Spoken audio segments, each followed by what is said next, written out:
Mit navn er Mette B.L. Thomsen, og jeg er idékvinden og initiativtageren til hjemmesiden Photos Gone Wild. Her på Photos Gone Wild, der handler det simpelthen om at lade fantasien få frit løb. Det er, at både børn og voksne tør se og opleve naturen på nye tankevækkende måder. Det handler om fantasidyr og om at finde glæde ved at gå ud i naturen og finde de her fantasidyr. Så det handler simpelthen om at finde livsglæden ved at færdes i naturen på nye, spændende måder. De her fantasidyr, det er jo både løver, krokodiller og aber og zebraer og hunde og katte, og det er indjørninger og ja, you name it. Det er også fantasidyr, som denne her lille sten, som jo, jeg kan godt se, bare er en sten, men hvis man kigger på den med fantasiøjne, så kan det meget hurtigt blive et lille, sjovt, sødt bæltedyr. Eller det kan være fantasidyr som denne her, som jo egentlig bare er et stykke træ, et stykke brænde. Men hvis man giver sig god tid, så kan man faktisk finde masser af spændende dyr i de her stykker brænde. Se en fisk, eller fugl, eller noget andet spændende. Nå. Alle de her fantasidyr, som jeg har oparbejdet en kæmpe database omkring gennem de sidste 20 år, dem tager jeg rundt og holder foredrag og workshops rundt om i landet. Og det er altså workshops og foredrag for både børn og for voksne.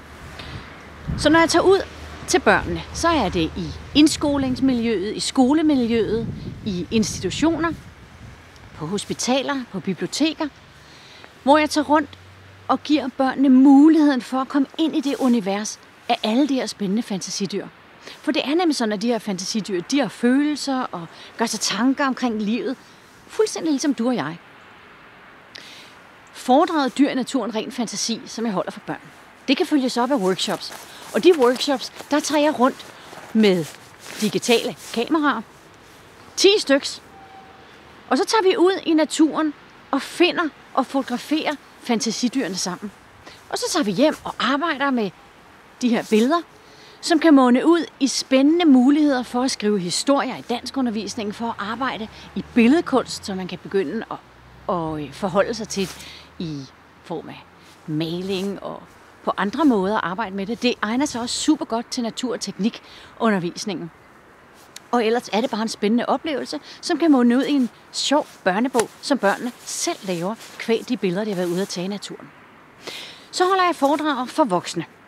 Det vil sige, at jeg tager ud på virksomheder, ud i personaleafdelinger, ud i foreninger og deslige, hvor jeg sætter fokus på vigtigheden af, at man har en fælles referenceramme, som handler om at ture, opleve livet og naturen på nye spændende måder, og hvordan det i virkeligheden præger kroppen til at få det bedre, når man bestandigt kan generere livsglæde ved at forvente at finde noget i naturen, og så også at finde det.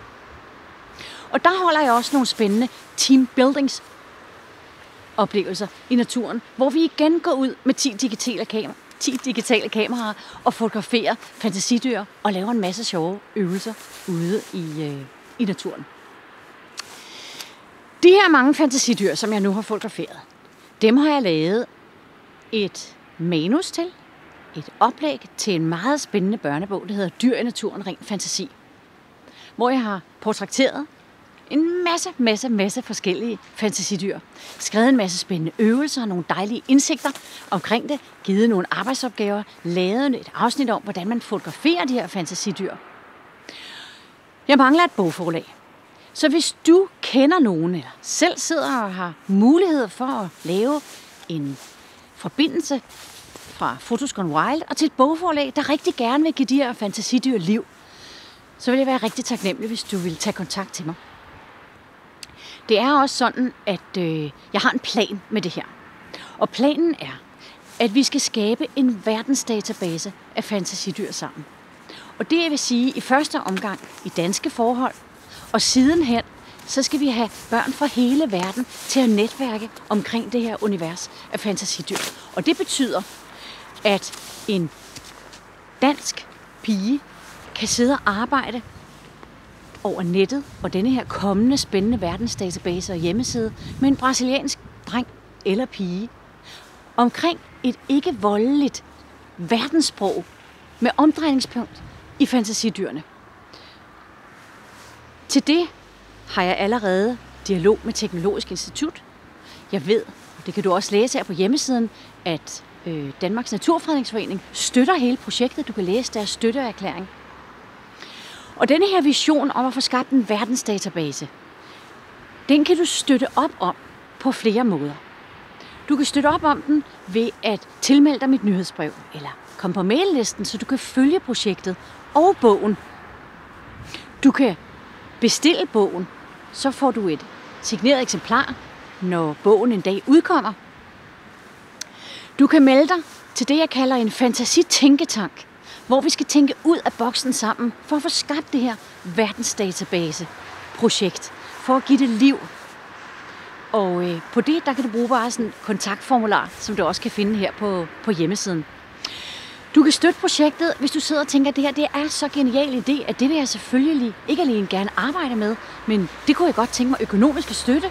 Så er jeg meget modtagelig for at få den økonomiske opbakning, der skal til, at både bogen og projektet får liv. Du kan også støtte det ved allerede nu at booke et foredrag, eller en workshop, eller en kombination selvfølgelig. Eller du kan gøre det ved at donere det, at en institution, du kender, eller en hospitalsafdeling eller noget andet, får det her foredrag ud.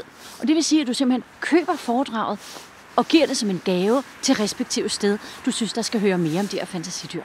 Og hvis du nu er mere nysgerrig, så vil jeg selvfølgelig opfordre dig til at gå ind på mit galleri, for der har jeg lagt et lille udsnit af nogle af de her fantasidyr.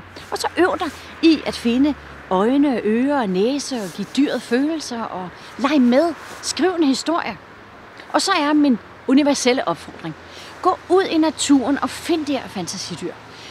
Fotografer dem.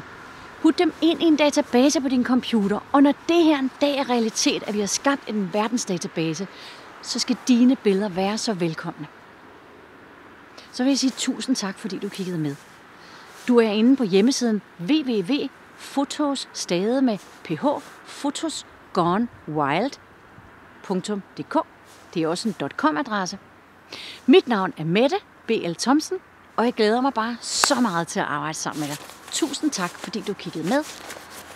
Vi mødes ude i naturen. Det er jeg sikker på.